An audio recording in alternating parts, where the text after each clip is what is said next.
Hi guys! If you're looking for a 4-star hotel na budget-friendly, I highly recommend na mag-book kayo sa Azumi Boutique Hotel. And this is located in Muntinlupa City. So we booked this for 2,800 pesos only. So via Agoda lang kami nag-book. Sobrang ganda ng lobby nila dito. Sobrang linis, sobrang aesthetic.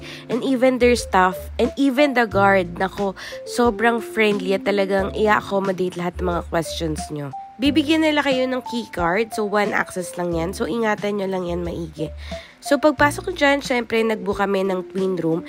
Tapos, meron dyan lababo, complimentary water, and coffee. Tapos, syempre, ang ganda rin ng CR nila dito. And it comes with microwave and ref. Talagang pwede ka magstay dito ng longer talaga. Then, ang ganda din ng kanilang mga mirrors dito. Tapos, syempre, they also have TV. Ang pinaka-favorite ko dito is sobrang bango. Tapos, syempre, meron siyang view ng Molino Alabang. O, diba? Napakaganda. Sobrang refreshing talaga. Meron din silang complimentary parking kung meron kayong dalang car.